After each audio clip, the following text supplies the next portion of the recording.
안녕하세요.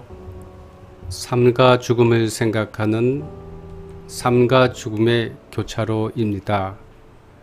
앞선 두 개의 영상은 삶에 관한 이야기, 정확하게는 정신분석학 이야기, 운둔형 외톨이의 심리 이해, 그들은 어떻게 운둔형 외톨이가 되고 거기서 어떻게 빠져나올 수 있는지 정신분석학 관점으로 다룬 내용입니다.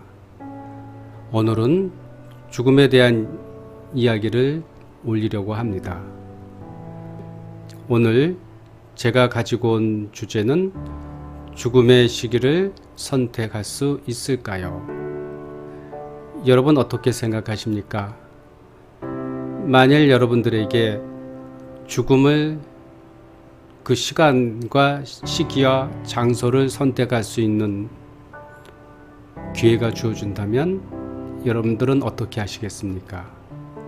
무병장수하기를 원하십니까?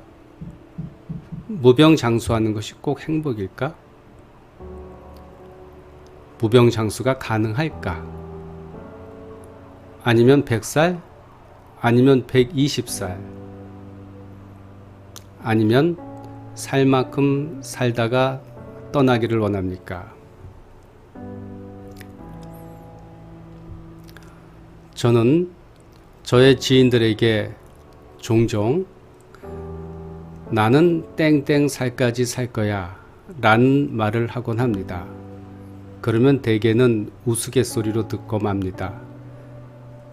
그러나 제가 하는 말이 너무 진지하기 때문에 그게 어떻게 가능하냐고 말을 이어서 오는 분들도 계십니다.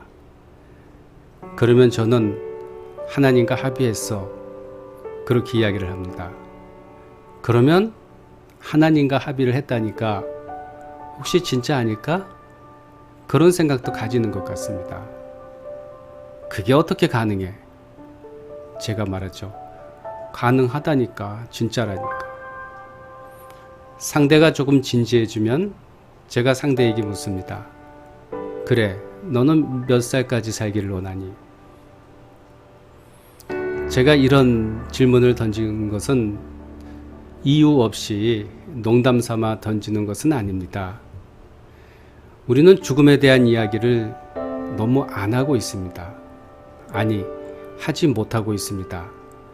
죽음에 대한 이야기는 불길하고 재수없고 기분 나쁘고, 그런데 이 세상에 죽음만큼 확실한 것은 없습니다. 죽음만큼 확실한 것은 없습니다. 그런데 죽음 얘기를 우리는 너무 안 합니다. 그러니까 막상 죽음의 때가 오면은 전부 두려워하고, 또 불치의 병 선고를 받으면 마치 큰일 난 것처럼 야단 법석을 떱니다. 물론 인간이 연약해서 그런 측면도 있지만 죽음 이야기를 금기시하고 너무 안에서 그런 측면도 있습니다. 만일 우리가 죽음 이야기를 충분히 하고 서로 진지하게 토론하고 대화할 수 있는 장이 주어진다면 죽음 이야기로 말미암아 우리의 삶은 더욱 명료해질 겁니다. 저는 종종 이런 말을 합니다. 죽음을 알면 삶을 안다. 죽음을 알면 삶이 가벼워지고 여유로워지고 풍성해지지 않겠습니까? 그리고 언젠가는 닥칠 우리에게 불치의 병이 다가왔을 때, 그리고 죽음을 맞이해야 할 때 우리는 지금처럼 그렇게 두려워하지 않아도 될 겁니다. 오늘 제가 소개해 드리고자 하는 이야기는 실제 있었던 저의 경험담입니다. 6, 7년 전에 있었던 일입니다. 그럼 내용을 읽도록 하겠습니다.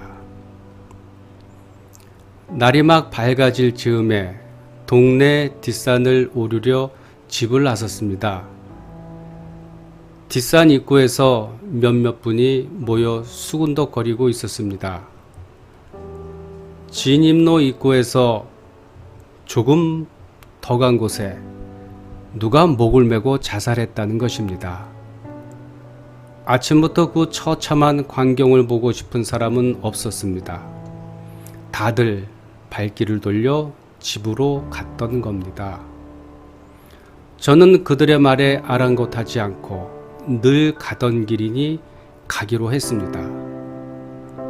진입로 입구에서 5분쯤 지나자 새벽 첫 등산객에게 자신의 부고를 알리려는 듯 70대 중반으로 추정되는 백발의 할아버지께서 숨을 거둔 채 나무에 매달려 곧게 서 계셨습니다.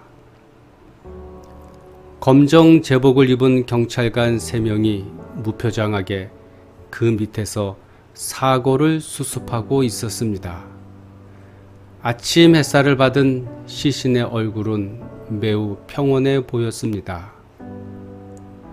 아직은 삶의 잔재들이 남아 자기의 죽음을 제대로 인식하지 못한 이분의 영혼은 공중에 붕 떠서 이 광경을 무심히 바라보고 있겠지. 이런 생각을 하는 동안 삶과 죽음은 별개가 아니다. 삶과 죽음은 하나이고 또 하나로 연결되어 있다. 그런 생각이 문득 들었습니다. 저는 사고 현장에서 잠시 멈췄다가 다시 산으로 올랐습니다. 늘 가던 길인데 그날따라 초행길처럼 느껴졌습니다. 마치 제가 죽었다 다시 살아난 기분이었습니다. 늘 보던 나무, 꽃, 바위, 구름, 태양, 늘 듣던 바람소리, 새소리가 다 새로웠습니다. 사고 현장을 보고 다들 돌아가 나보다 앞서간 사람은 단 한 사람도 없었습니다. 사람들은 시체를 두려워합니다. 그것이 내 몸이기도 한데 말입니다. 사람들은 시체를 두려워합니다. 그것이 내 몸이기도 한데 말입니다.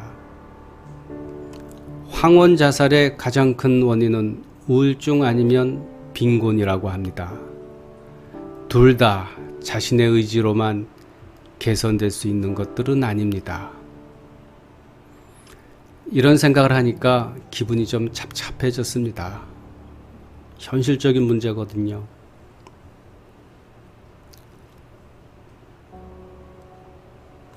저는 혼잣말 하듯 이렇게 중얼거렸습니다. 100세 시대에 나이 60이면 은퇴하지. 남은 40년은 어떻게 살아야 하나?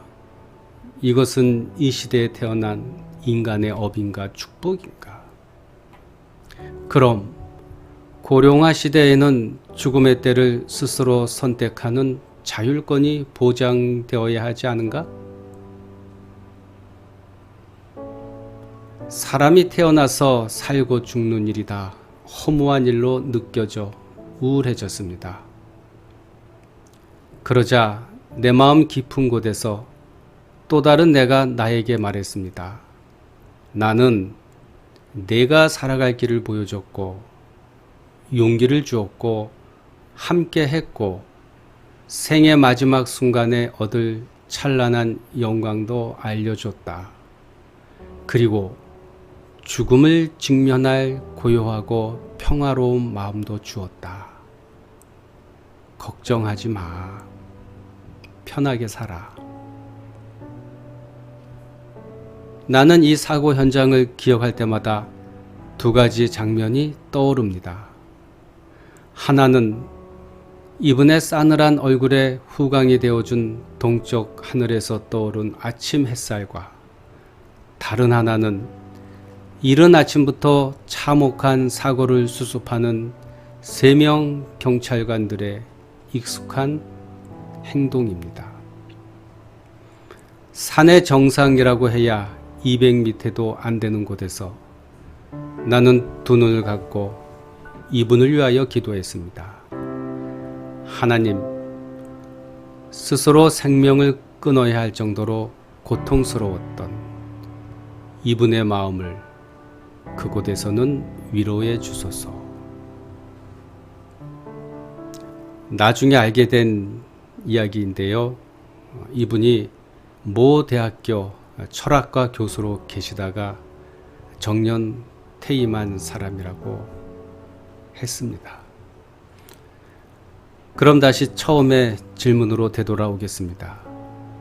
죽음의 시기를 선택할 수 있을까요? 답변입니다. 인간사, 자신의 의지대로 할 수 있는 것이 얼마나 될까요? 다만 우리는 죽음이 무엇인지 이해하고 오늘에 충실하며 그때를 준비할 뿐입니다. 감사합니다.